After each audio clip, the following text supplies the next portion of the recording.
Thank you for joining me today. I'm excited about this topic, how to onboard and pay a sales rep for your pharmacy, a complete roadmap for growth.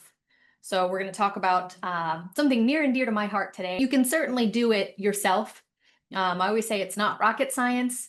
It's just setting up a system and executing against that system, and everyone on your team looking at the same metrics and rowing in the same direction. So about me, my name is Nicolette Mathey. I'm a pharmacist and the founder and CEO of Atrium24 and of the Dotti CRM. Thank you for joining today.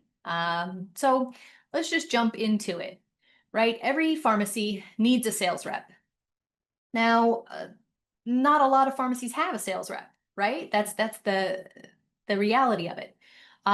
So if you don't have a sales rep yet, if you have had sales reps in the past but have struggled with it, and I fit all these boxes, right? Brought them in, didn't have success, separated from the sales rep for whatever reason, felt like you lost your progress. What we're going to talk about today during the webinar will help to solve for all of that. But really, every pharmacy needs a sales rep. So if we're trying to run a successful business, we have to look to other industries. And how do other industries run successful businesses? Well, they focus on business development. They focus on sales. They focus on marketing and leads. They have something that feeds the beast. I know in pharmacy, we love workflow. We love operations. We're really good at compliance. And those things are paramount to dispensing prescriptions for our patients and taking care of them. And no matter how efficient we are, we need something to feed the beast. We need new, profitable, growing revenue streams coming in. So every pharmacy needs a sales rep. Expanding prescriber relationships to provide consistent referrals is important. I know that when you think of marketing, you think of sales, you think of digital marketing, you think of direct to consumer. Of course, that's important and we have to do it.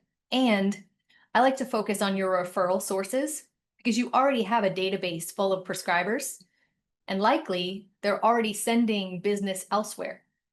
So if you just get out in front of them with that messaging, whether it be yourself or a sales rep, then you can capture more of that business in your own pharmacy with relationships that you already have. So it helps you to shift from reactive to proactive growth. We've all gotten really good at that over previous years, recent years, just because of the margin pressure and the PBM games. We've all become a lot more proactive. It builds trust with your offices and with your providers, because this was a big realization for me too. We love to go to trade shows. We love to see the new, shiny things that are on the exhibit floor, and we like to bring them back to our stores.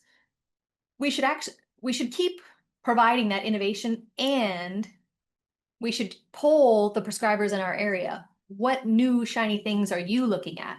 What problems are you facing that I can help you solve in the pharmacy realm? So if you build that trust with your offices, with your providers, I'll give you a really recent example. You have that relationship with your local providers because you're going out or your rep is going out, having touch points with them, talking to them regularly, even if it's just once a month, or however you tier them in your structure on however frequent of a contact you need with them. Now, when something comes up in the office about pharmacy, another rep comes in, another product comes across their desk, they call you or your rep or a representative of your pharmacy, and they say, hey, what is this? Is this legit? Is this something you guys can do? And what's happening right now is this black market of these peptides. You're getting these reps and these companies reach out to your providers and trying to sell them, research grade peptides, not for human use. And they're saying it's fine and they're like spinning it. But if that happens, you want your prescribers to contact you and you can tell them, well, this is what's going on with the FDA. This is what the state board is saying. This is the green list for APIs and that education. So pharmacies with dedicated outreach reps grow their referrals by 20 to 40%. So we have a lot of data at Atrium24 that powers the Dotti software for each pharmacy, and it shows them their own sales system and their own just really business development operating system. And we've been able to show with pharmacies just using these systems of having a sales rep that they do grow their profitability, their business, their script count significantly. So we all know that we need a sales rep. It's just a matter of how, and that's why we're here today. So let's get a level set. Before you hire, let's understand your sales level and your path forward. Because I think this is a big jump for everybody. Like, all right, Nicolette, I got it. I need a sales rep. I need to grow my business. I'm going to invest in this. I'm not, I'm busy running the company and being the CEO of the company. I don't have time to follow up on all the sales leads or nurture all the relationships. I know I need a rep. Okay. So before you bring that rep into your pharmacy, you need to clarify three things. Where is your pharmacy today? So we look at this sales maturity curve, which I'll show you. Every pharmacy falls somewhere on that sales maturity curve. So your current level on that curve determines what a new rep can succeed with on day one. Because I've done this myself and I've seen it time and time again. You hire a sales rep and you don't have a system in place to train them, to onboard them, to measure their KPIs, their ROI, their wins, their compensation. A lot of pharmacy owners will make the comp plan very complicated and cumbersome to calculate. Rep gets frustrated, pharmacy owner gets frustrated. So track where you are today and then track where you want to be. So what do you want? What is the goal of bringing in this sales rep? Do you want consistent prescriber outreach? Do you want a predictable sales engine? Do you want to eventually have multiple reps? Do you want to have a national territory plan? Is that in your roadmap for your business?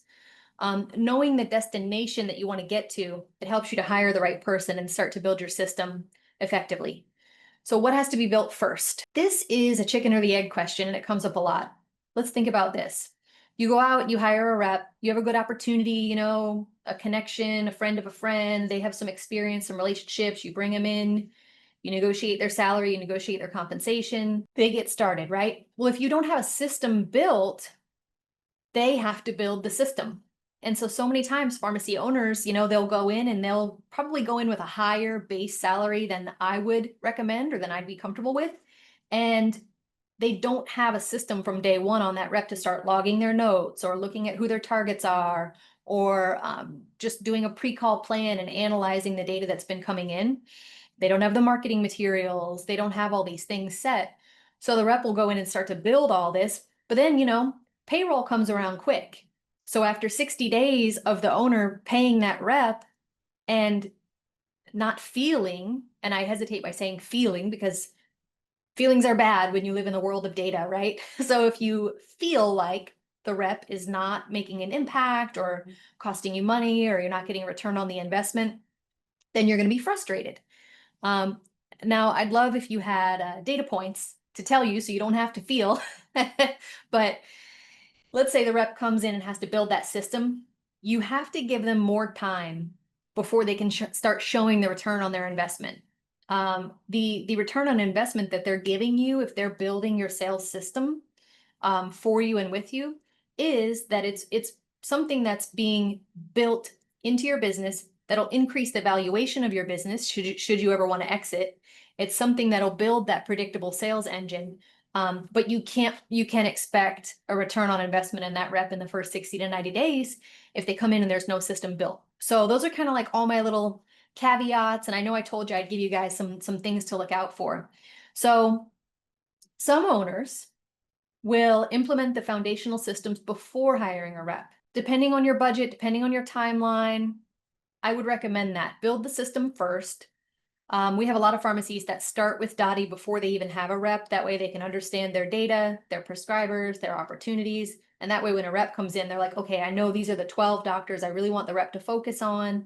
These are the data points I want them to watch. These are the marketing materials I want them to start with. These are the training programs for different peptides or different veterinary compounds I want to train them on, whatever it is. Now, others will hire a sales development role whose first job is to build the system that they will eventually work inside. So it's different if you're hiring a sales rep and you're saying, okay, I want you to come in and I want you to be the rep for the pharmacy and work the accounts, the system's built. You'll get a quicker return on the investment, or you should, otherwise you have to analyze and make a decision. If you're hiring someone for sales development, it's going to be a different personality, right? It's going to be something with more upside for them in the future. You say, hey, you're going to come in, you're going to be the senior account executive, you're going to be the senior provider liaison, whatever you want to call it.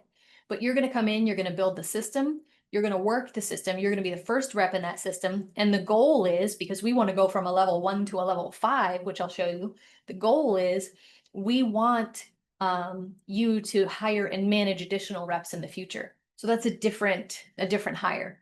But once those foundations are in place, you can hire more reps, plug them immediately into a consistent process, and then you can scale your revenue predictably. We've had Dotti members do just that. We've had members with no reps, and they continue to have no reps. They use the system, they grow, they're very just nimble and agile with their budget and with their approach.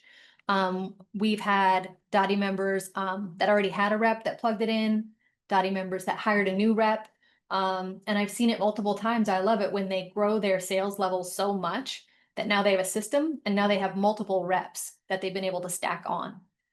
So Dotti's role, the software that we built, we help pharmacies progress up the sales curve by giving them the tools, the workflows, the analytics that are required at each level. But this is an informational webinar. So what I'm going to show you the rest of the time, you can certainly build it yourself. So let's do the sales level assessment for your pharmacy. What level are you at? And then what level do you want to be at? So level 1 is reactive. So there's no CRM. CRM is a customer relationship manager. If you think of the big CRMs out there in the world, like a Salesforce or a HubSpot, but level 1, there's no CRM, there's no employee on staff with sales responsibilities. And it just relies on a lot of word of mouth, which traditionally in pharmacy, that's what we see. And there hasn't been anything wrong with that in the past. It's just now with the increased pressures, direct to consumer, all the telemedicine, PBM pressures, now we have to progress beyond level 1. Level 2, you're opportunistic. Your sales is handled sporadically by the owner, the tech, another staff member. Your outreach is occasional, so it's driven by hot products or by immediate needs. There's no set routing. We talk a lot about routing because we're borrowing that from Big Pharma. Big Pharma has reps, they have boots on the ground, it works, they invest a lot of money in it every year. But routing is, these are my doctors and this is when I see them. On week 1, this is my route, broken down per city, this is where I go. Week 2, and a lot of times your route will repeat every 2 weeks. And then, every 4 weeks, you'll layer in your monthlies. That just gives you a predictable touch point as when you'll go see which providers. Most providers don't need to be seen every week, but if they're a new relationship with you or a hot relationship or something that you're trying to work on executing, they'll be tier 1, you'll see them every week. If they're just kind of warm follow-up, you might see them once a month, once every 2 or 3 months, but that's just how they fall into your routing and your tiering. So level 2, you don't have that. I just wanted to explain what it was. But level 2, no CRM, minimal use of industry information. The marketing is unbranded or it's just kind of generic marketing. That's level 2. Level 3, you're structured. So your sales are handled by a dedicated rep or a staff member with consistent scheduled sales time. You have regular weekly outreach to prescribers. And I don't mean the same ones. I just mean like, on Tuesdays and Thursdays at these times, this rep goes out.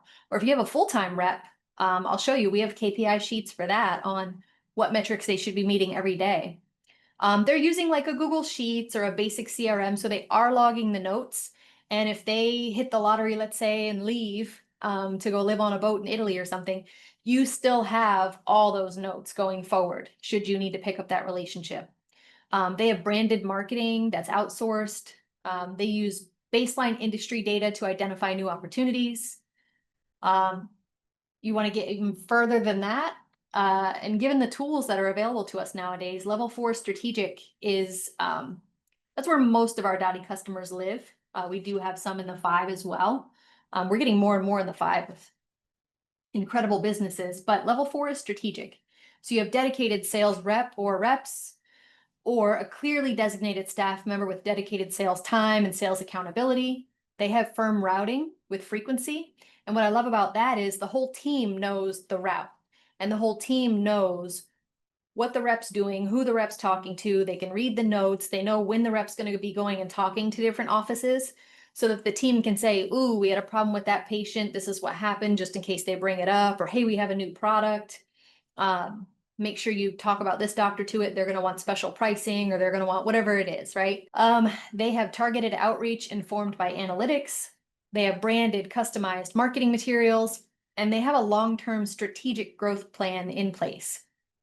Level 5 is scalable sales engine, right? This is what we all want for our business. We love to have stretch goals. So if you're in a combination of 3, 4, 5, you're doing great. And we know, just like with software, you're never done. You're never done developing. Things change. Things change in pharmacy all the time. So we're always working on our sales systems. But level 5, you have multiple dedicated sales reps, or you have a fully staffed sales team. You have automated lead targeting and follow-up workflows, data-driven territory management with proactive opportunity surfacing. You have a fully integrated CRM, marketing automation, analytics systems, and then predictable, sustainable revenue growth each quarter. So definitely see where you are on this curve and then where you want to be. And then I always break things down into quarters, and realistically, when do you want to be at certain places, and what are, I'll borrow from EOS, but like, what are your rocks for each quarter that you want to accomplish? What's your 1-year plan? And then how are we working backwards? So see, you thought we were just going to talk about hiring a sales rep, but it's so much deeper than that, because we're talking about business development, right? So let's talk more specifically about sales. So 7-step pharmacy sales cycle. So prospecting, that's when you have your targets and your specialties. So if you're prospecting, you're like, who are my prospects? Let's identify these prescribers by specialty. Maybe I want to focus on veterinary, dermatology. Maybe I want to just do like the wellness and the longevity and all those kinds of compounds. Your approach, what's your approach going to be? We've had pharmacies that don't have the bandwidth for in-person visits. So they do calls, they do emails, and we have some white papers on one pharmacy that's in mind specifically that's done a really great job in that approach. And he has since hired a rep and really enhanced the boots on the ground approach as well. So the needs, just understanding the needs of the offices, the challenges, gaining the intel, gathering the info. It takes a lot of touch points for a sale to happen, right? And the interesting thing, and what we had to deal with when we're building a CRM for pharmacy, is these pharmacy sales, they're not transactional. It's not like cold, warm, closed won, closed lost, like done. You sell one prescription, you sell one prescription. It's a relationship. It's not transactional, it's relationship based. So by going out, and think about this when you're thinking about the ROI on your sales rep too, right? They have to go out and they have to build that relationship. If the offices already know of your pharmacy and they know of you, you're going to take them with you to introduce that rep. And you're going to carve out time for that. You're going to make the warm introductions via email, and you're going to be on the calls or the Zooms with the clinic and with the new rep and yourself. So those needs, that introduction, that familiarity, becoming just a trusted authority, that takes time. So you have to work that into your ROI calculations. Now, it'll all grow exponentially, but all this stuff's happening in the beginning. So the message, features, benefits, how can your pharmacy provide value? You know, especially here in the Tampa area where I am, we're really saturated by chain pharmacies. So when we first start going out and repping to a saturated community like this, they don't know the independent pharmacies. A lot of the providers are hospitalists, right? And so they don't get involved in where the prescriptions go. Patient, I write the prescription, patient just takes it wherever they want to go. That's not really the prospect that you're looking for. That's not the message and the approach that you're trying to solve for, right? What you're looking for is the providers who maybe they're seeing the self-pay patients, maybe they're seeing like the functional medicine patients, they're seeing the patients that want weight loss therapies, that want like hair loss, anti-aging, longevity, they want to feel better, they need custom compounds. Veterinary is always a strong one too, so that you can work in your retail offerings, your compound offerings, your 503B products that you're buying from compounded FDA regulated facilities and then able to dispense. So you don't have to be everything to everyone. I know it all seems overwhelming, but if you can get, 5 to 10 prescribers that are consistently sending you business, that's a pretty solid operation. And then you just grow from there. So you certainly don't have to overdo it. And then just partnering with those offices, closing the deal, asking for the business. And usually what that is, hey, do you have any patients in mind that would be a good candidate for this therapy this week that you're going to see this week? And you can send in a prescription and we can just kind of test out the process, make sure everything flows smoothly. And then I can come back and check in and see how everything went next week, something like that. But asking for the business, like, what do you want them to do? Following up is just so important, just so that they know you're not, fly by night, you're not going anywhere, and that you are a good sounding board for them. Because if you just kind of keep showing up, telling them about the compounds that you have, telling them about what it's open enrollment now, it's flu season now, whatever it is, and then letting them think of you when something comes up, because pharmacy is a big part of all these offices. The data mining is really important in this too. So uncovering deeper opportunity. So I like to look at the prescriber trends, and we do this in Dotti in the My Data section. You can run reports out of your PMS and everything, but it's really clear in Dotti, and it's auto refreshed every day from your dispensing data. Here's my top prescribers. Here's how they're trending. If they're trending down, I know what my message needs to be. If they're trending up on volume but down on profitability, I know what my message needs to be. If I can see on one prescriber, these are all the compounds that they're writing into my pharmacy, I can see, oh, well, these will be just synergistic compounds that they would write for, or they're writing for these types of patients, they would also write for these types of prescriptions. And so it just informs your, in pharma, they call that pre-call planning. So looking at your data sets and looking at what's actually going on in the business before you go back out to the clinic. So of course you can review your notes, but what makes it the most impactful is also looking at the data to see what's really going on. Because, you walk in an office, oh, yeah, we send you everything. We send you stuff all the time. You're like, really? Because, it's decreased by 60% in the past 4 weeks. So the specialty fit, just using all the insights that you have to align your services, your products to the right provider specialties. So what are you looking for in a rep? You have your systems, you understand where you're at, where you want to be, but what are you looking for? So it's interesting, and I've hired all different kinds of reps. The ideal traits that I want them to be a confident communicator. I want them to be self-motivated. Organized is like my number one. And in pharmacy, we love organization, right?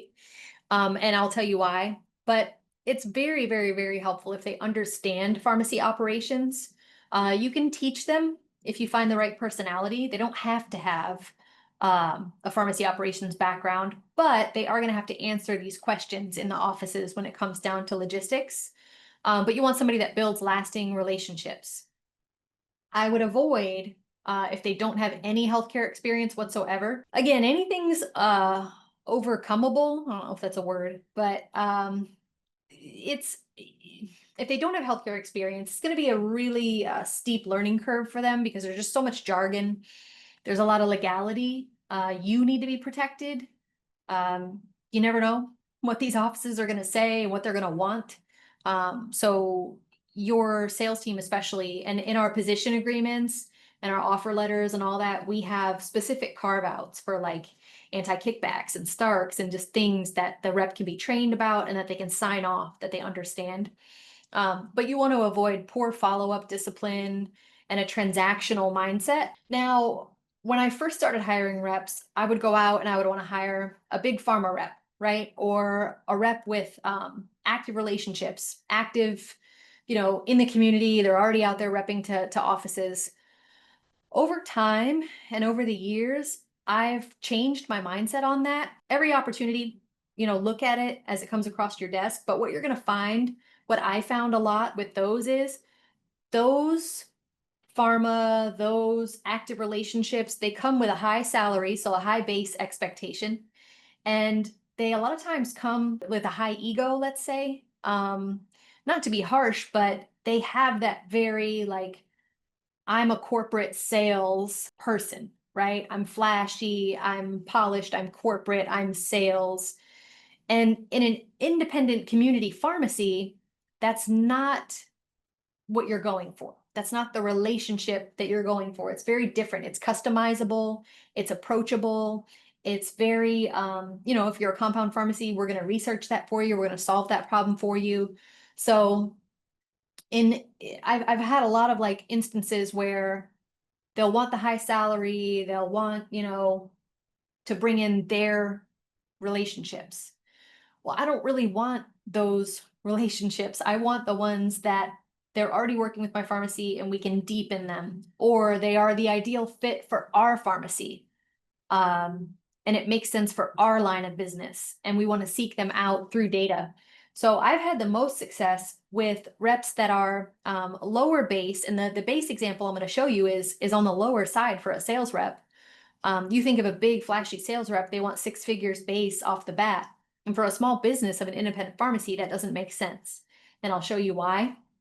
But I like a lower base, commission driven. And we'll talk about commissions. I know that's always a question people have. You can't commission, in healthcare. You can if they're a W-2 employee and if it's done properly. But I like organized. I like someone that's going to be part of the pharmacy team. I've made that mistake before. I've hired the rep and the rep's all out and about doing their thing and working with their active relationships. And it's almost like square peg, round hole. They don't work with the pharmacy team, and it's my fault.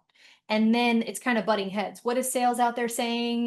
We don't do it that way. That's not what happens in this pharmacy. And then sales is like, what's operations doing? They're not pulling my clinics through. They're not executing. So I hire someone who they're hired as part of the pharmacy team. They shadow inside of the pharmacy.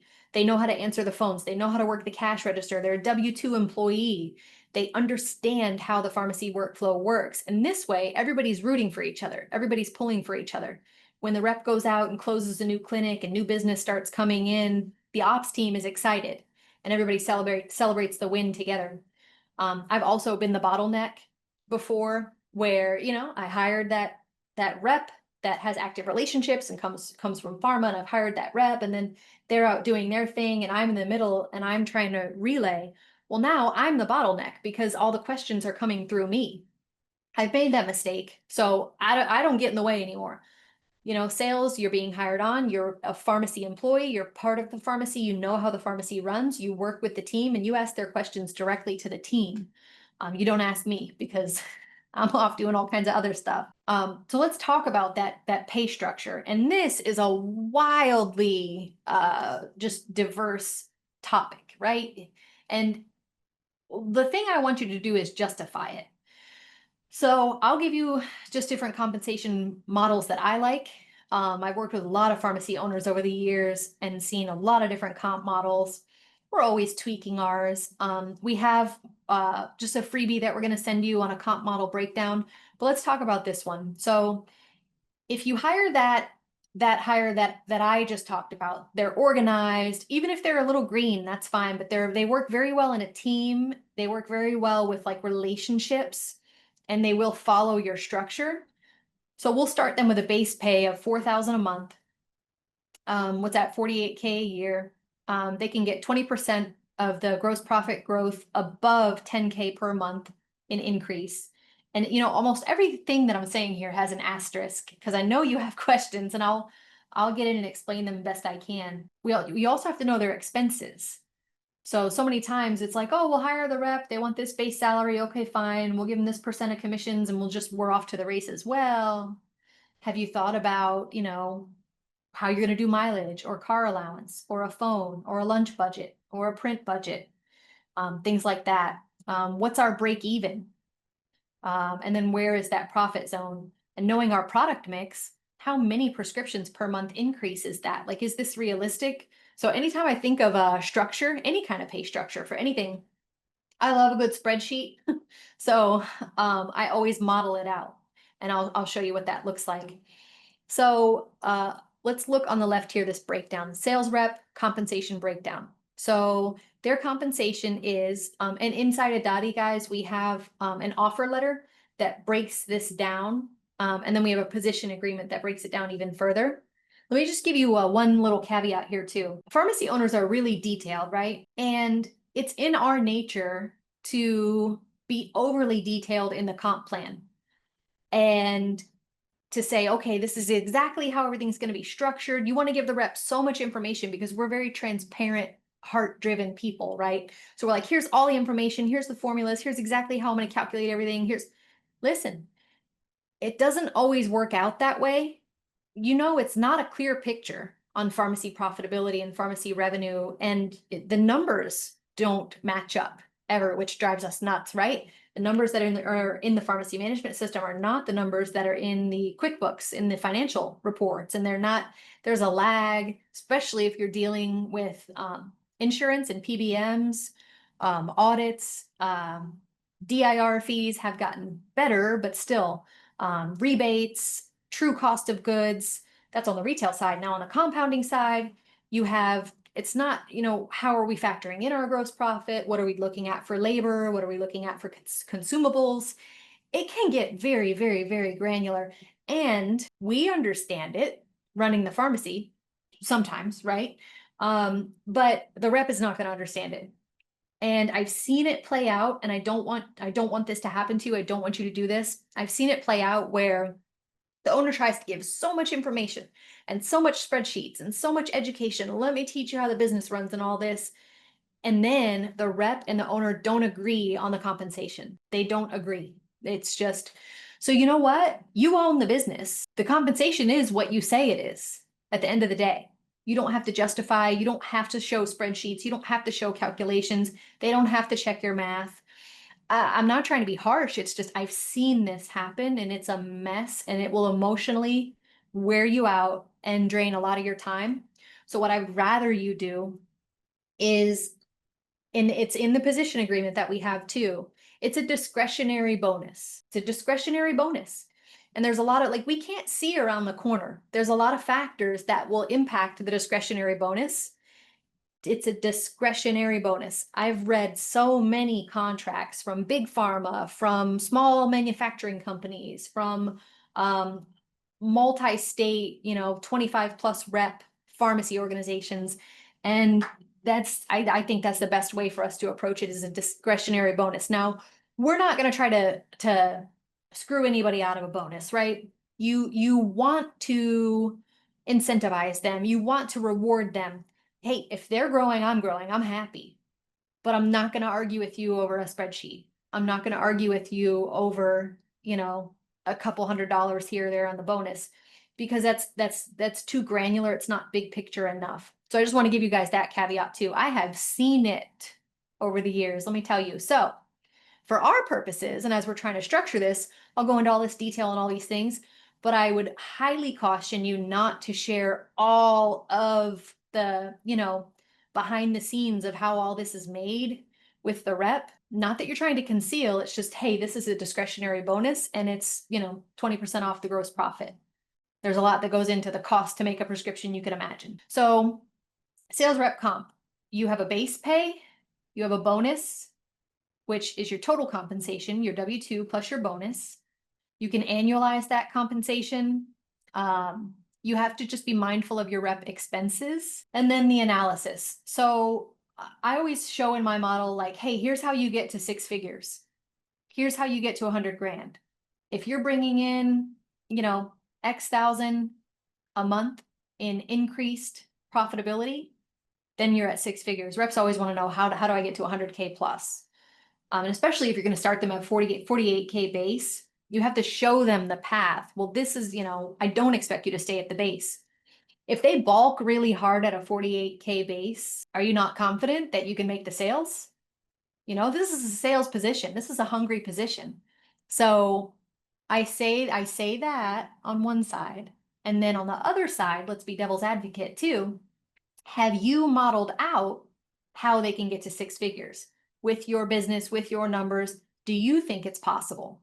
Because you hate to bring them in and lead them on. Yes, you can get to 6 figures. This is how it works. And you're like, oh, there's no way. With our average gross profit per prescription, they'd have to increase it by, 600 prescriptions a month or something. And I don't know when they do that. So be realistic about it too. So let's look at, I have a model here. I have a spreadsheet here. So at 8K per month in the model, increased gross profit, you're at break even with that rep, and I'll show you how. If the rep's bringing in 14K per month gross profit, it's significant profit. I mean, if they're bringing in 30K plus a month gross profit, that's a scalable ROI. So I want to show you the model, the spreadsheet. Let me stop this share right here, and then I will pull up this model, and then you can get a better idea of kind of what I'm talking about, knowing that everybody needs to customize it for themselves, right? And I understand that. So, okay. So this is going to look like a little bit of craziness.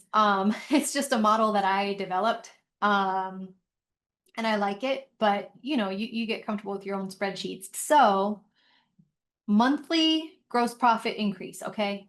So let's say if the rep is able to increase gross profit by $5,000 per month, this is based on an assumption of a $62 gross profit per prescription. If you're a retail pharmacy, you're yelling at me. You're crazy, Nicolette. Oh my gosh, I make $12 gross profit per prescription, or whatever it is. We could get way into that.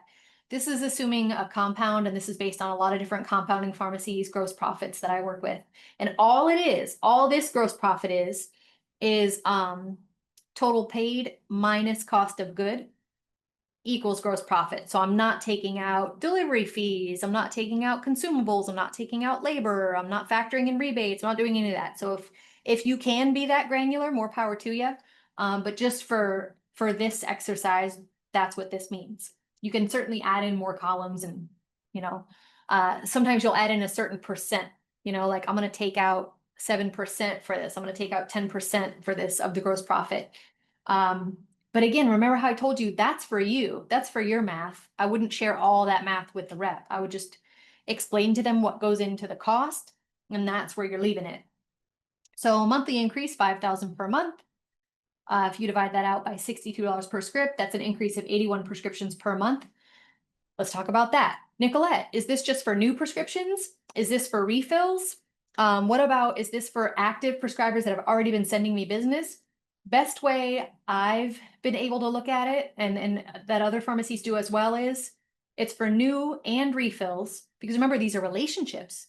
You want them to continue nurturing these relationships. You want the rep to continue working great with your ops team to make sure that patients are being called on refills, that refills are being pushed through. It doesn't matter to your bottom line whether it's a new prescription or a refill. So I'm bonusing on both.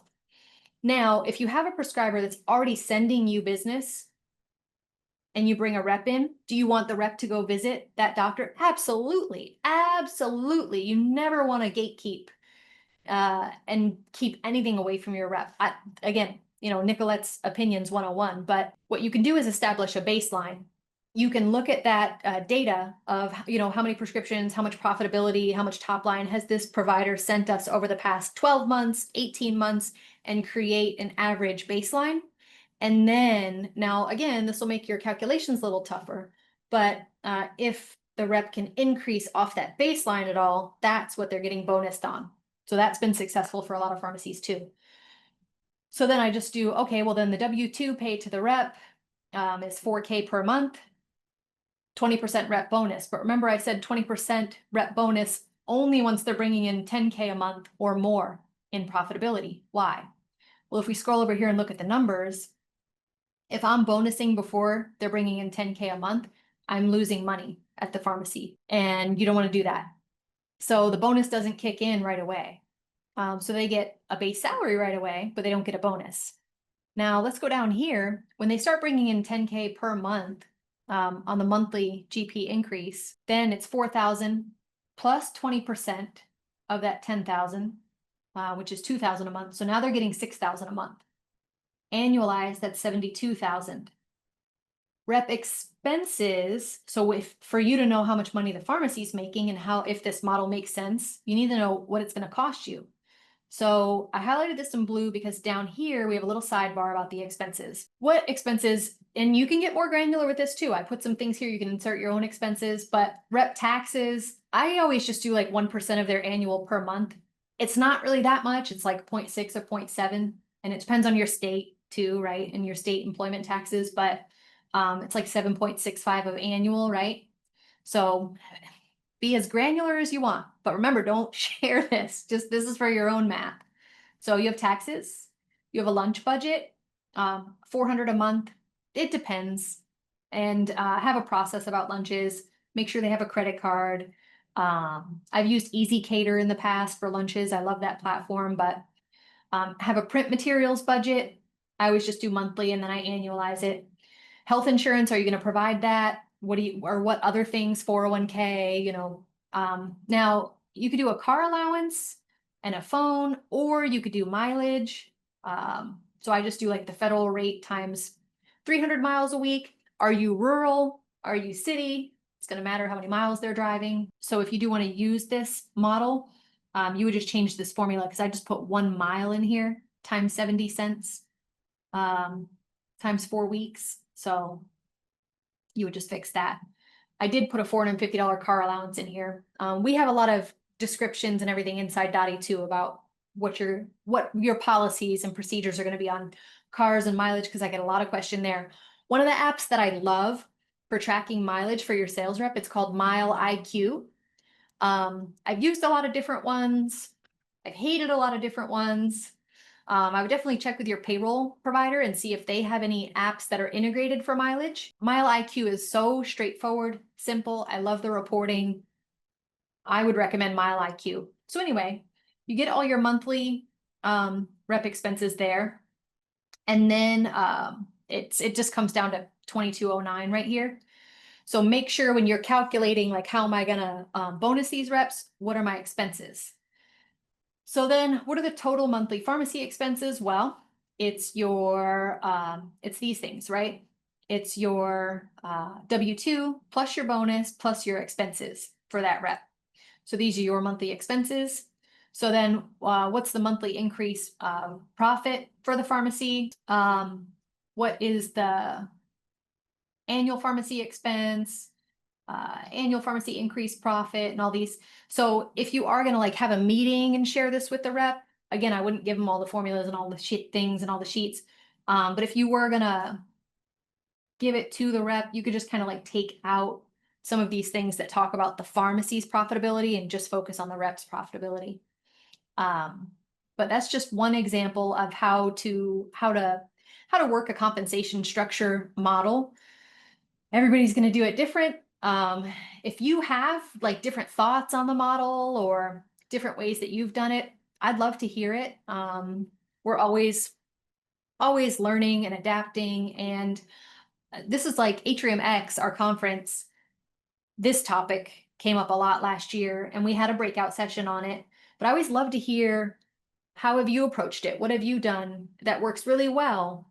We had another breakout session about like motivating employees and things like that. And we can get into HR, performance reviews, and compensation for your team. So it's just like it's a never ending topic when we're running these businesses, but it's important, right? I mean, people come to work to get paid. So you want to make sure that they're very well taken care of and that they know how appreciated they are. You want to give them a clear path to profitability for them as well. So that's the pay stuff. We have pharmacy owners who will just let us know like, hey, I'm hiring a rep right now. I just want to make sure I'm setting it up correctly. We encourage that kind of communication. And I don't want you like looking all through Dotti and getting frustrated. So just if you're a Dotti member, just email into us hello@atrium24.io if you have questions, because it's very overwhelming to hire and bring on a rep. And we really want to help you with that. And we want to make sure that they get on our Dotti Days webinars and that they understand how to use the tool, because it just takes the heavy lift off of you as the owner. And Bruce asked a question, do you ever recommend contract employees with no benefits or withholding? That's a good question. The problem with contract for sales is the bonusing, right? So, and I know like especially certain states, federally of course, but certain states are really strict on this, like Louisiana comes to mind. You're not able to bonus a 1099 or a contract employee on prescriptions if those prescriptions come anywhere near federal right? So you would think it's straightforward. Oh, well, I didn't bill it to TRICARE. I didn't bill it to Medicare or Medicaid. I can bonus on it. It's commercial. No, no, you can't. And then it's also gray where a lot of these peptides, right, and men's health clinics are cash clinics. So it's like, oh, well, I can bonus my rep because they're only calling on cash or we don't bill insurance or whatever it is. Problem with that is I went through a very deep legal dive. We had a podiatry group, 44 clinics, podiatry, and we were doing custom compounds for them. And they wanted to be very crafty and how they worked with us. We wanted 1099 reps. It was a big opportunity. But upon legal review, even though the prescriptions were cash and the prescriptions were compounded, some of the visits that the patients were going to see the podiatrist were being billed to Medicare. And so the prescription itself was pursuant to a visit billed by Medicare. And so just honestly, with anti-kickbacks and with Stark and just all the concerns there, you don't want to be on the wrong side of that. So the cleanest way to do it is to have a W-2 employee. And the reason for that, and Louisiana was really big in this when we worked on this with a client of ours, you need to, as the pharmacy owner, see, because you're the one that handles the money. So at the end of the day, whatever that rep is doing, it's your responsibility because you handle the money. So you can't really say, oh, I didn't know that they were out there giving the doctor kickbacks, or it kind of doesn't matter. It'll roll up to you, or at the very least, you'll be investigated for it. God forbid, should anything go down. So the pharmacy owner has to control the manner and the method in which the rep works in order for them to be a bona fide employee. Now, if they're a bona fide employee, you control the manner and method in which they work. You can hire them, you can fire them. And again, if you have your CRM and you have the notes, you have the employment agreement where it specifically said, explained to them, trained them on these healthcare rules, and they signed off on it. That's all coverage, CYA, for your own self and for your own business. So that too, should anything go wrong, you can address it, you can terminate, you could report, but it doesn't fall on you that you knew something fishy was going on and you didn't do anything about it. But if you have a true bona fide employee, you have all the notes, they work with your team knows them, they work there, then you can bonus your employees however you like. There's another question here. Can you explain the 10K GP threshold again? Meaning 10K increase from day one or 10K increase month over month? How will this translate on year 2, year 3, etc.? So when they come on, there's a baseline, and then whatever you can attribute their activities to, that's why like in the Dotti CRM, for example, you can, for each prescriber, so Dotti automatically pulls in all your prescribers into the CRM. If you use an off-the-shelf CRM, you'll have to load all your prescribers in there. But in Dotti, you can assign a sales rep to one of the providers, and then in the My Data, you can have real-time daily reports. How many prescriptions have these providers sent in, and what's all the numbers, the top line pay, the cost of good, the gross profit, whatever's loaded in your PMS. So yeah, it's 10K per month GP over that baseline, whatever the baseline was that you assigned for those providers and for that rep. So it's 10K new business refills that rep is bringing in. If you mark it out to year 2, year 3, I know sometimes in enterprise sales, you can get much more detailed and much more granular on it. But I wouldn't. I would just keep it as high level as possible. In order for the rep to get bonused on an account, you have to have some sort of definition on what an active account is. So you can't get bonused on an account that you haven't visited in 3 months. And then if the team grows and the territories are reassigned, or the rep on each provider account has been reassigned, you're setting new baselines and you're working with each rep to carve out what is commissionable after that. So they don't get it in perpetuity unless they're actively calling on those offices. And if you look at our KPI sheets that they have, there's a finite amount of offices they can call on and they can actively manage. So, it's almost as if the way that I look at it in a multi-sales rep model, Once you have a rep that's paying for themselves, hire a new one. And once you have a rep that's paying for themselves, hire a new one and hire a new one. So there is a way to grow. You don't want one person making, 500 grand a year or something. And just the way the numbers work and the finite amount of time, you won't run into that problem anyway. But when you do hire that rep, and when you are, we talked about this a little bit just as we went through the landmines, but I would definitely map out, when am I going to hire this rep? Am I going to do it in Q1 of 2026?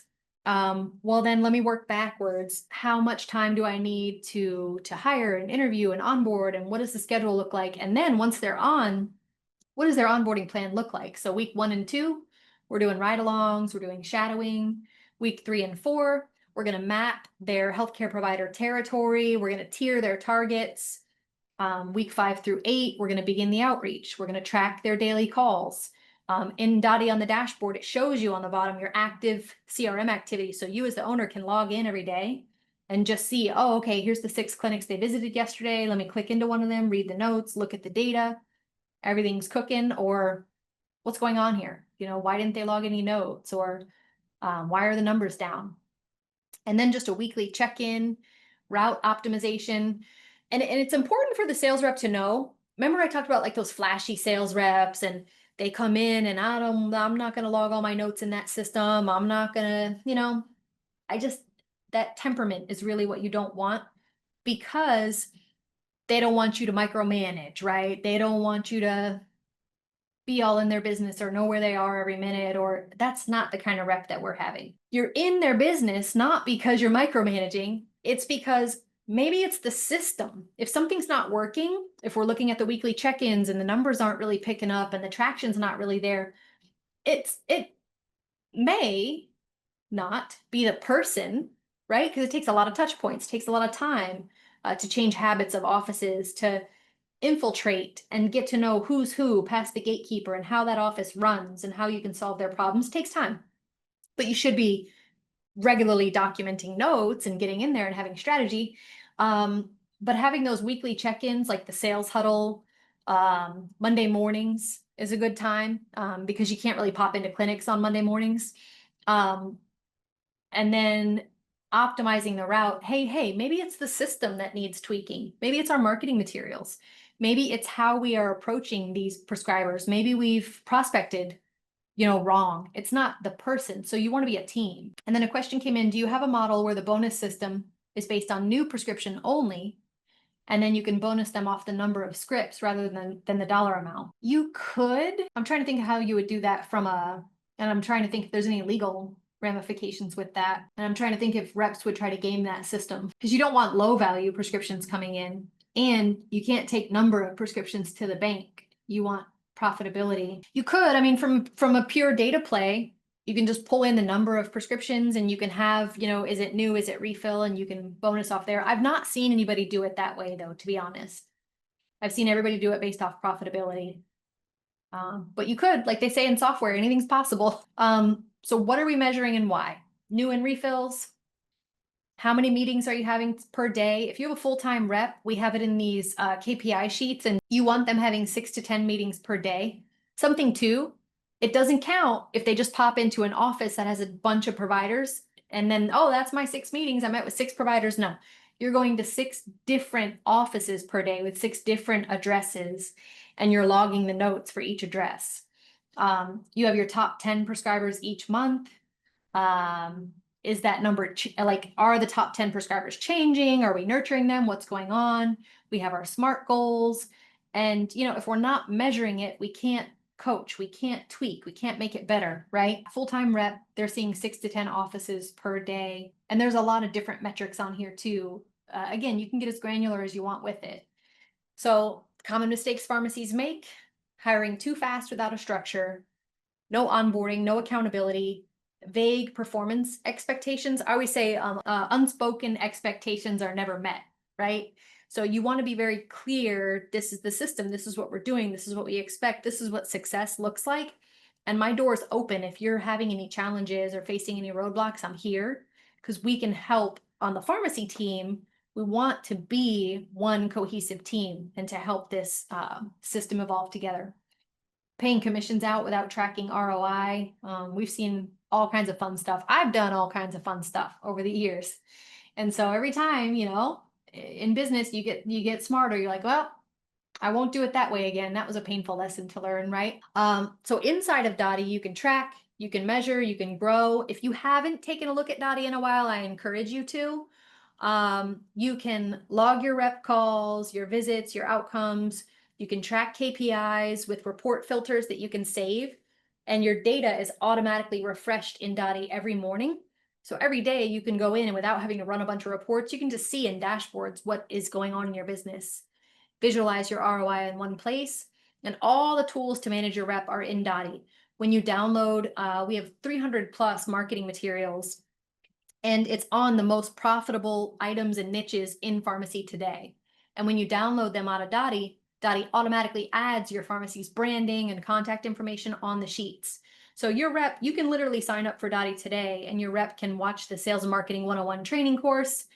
They can download all the materials. They can see all the data that you need them to see.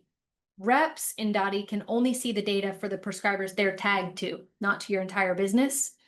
And they can watch training videos on all these products, methylene blue and Simorelin and all kinds of hot button items. They can watch all these trainings on these products, have the marketing materials, go out, have meetings with providers, and log the notes in Dotti. So if you want to see it in action, I encourage you to book a demo with Sam. Like I said, this webinar is meant to be informational. So I hope that I was able to just share some things with my experience that'll be helpful to you as you navigate this and grow your business. We would love to help you in that. So I encourage you to book a free demo with Sam. He can show you through Dotti, talk to you about your pharmacy specifically, your sales curve, and kind of your goals. Dotti really simplifies rep management. We can have you speak with current customers if you want to, but you can see real pharmacy growth examples. And then I hinted about this a little bit, but we have our own conference. It's called Atrium X. You can learn alongside pharmacy owners who are building what's next. We have breakout sessions instead of just presentations from the stage the whole time. And the brightest minds in pharmacy vote on what they want to talk about in the breakout sessions. And then they all get in the room to talk about that one topic with a professional facilitator. And they talk about what are they doing in their pharmacy, about their rep compensation plans, where have they struggled, where have they seen success, and everybody gets to talk to each other in real time. So Atrium X is coming up March 5th through 7th in Orlando. I encourage you to sign up. That's going to be here before we know it. I'll be there. The team will be there. We have a lot of really awesome attendees already signed up, so I invite you there. And then here's our contact information. So question came in. This is a good one too. How do you find marketers? Good question. Tough question. How do you find them? I've had success on Indeed, interestingly. And we have job posts in Dotti and everything. Indeed is good, and then I would just have Zoom interviews with them and all that. Nowadays it's hard to find any employees. But marketers, what I like and where I started to find success is not just targeting people who are already pharma reps, right? You're looking more for temperament and personality, and I would explain that in the job post. Somebody that's going to be part of your team, somebody that enjoys the operations and is going to be organized, but they have that very outgoing personality. They have that sales personality. They're bubbly. They're going to be able to experience a lot of rejection, unfortunately, and a lot of no's. But it's that person that you're looking for. And I didn't tell you guys this either. I hired a rep at my current pharmacy, and she was a med spa girly. So much fun. She didn't know much about pharmacy, bless her. But she was super willing to learn, really sweet girl. And she wanted a certain base. I had a startup pharmacy. I wasn't willing or able to pay that base. So what I did was a float. And I don't know if you guys have ever heard of a float. It was something that I had to learn when I had a sales manager at my bigger pharmacy. Let's say, just for even numbers, they want $4,000 a month, but you don't want to give them a $4K a month base. They don't have any active relationships. They don't have any experience. they're new, but you want to give them a big upside.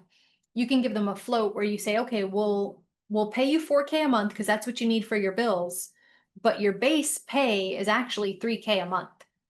And that additional 1,000 a month that we're going to give you before you've earned it in your bonus, that's a float.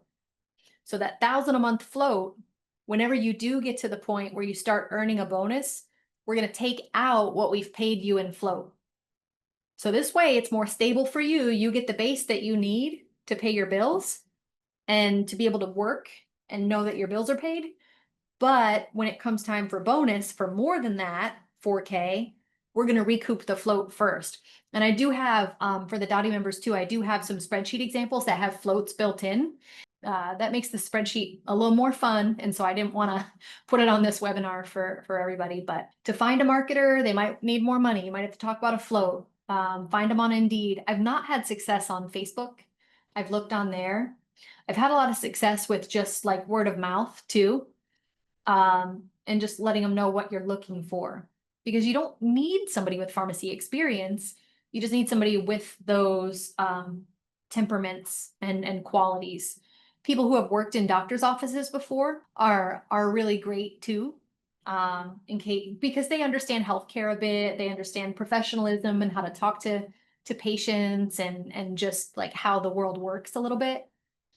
But it's a great question, and it's a tough one. All right.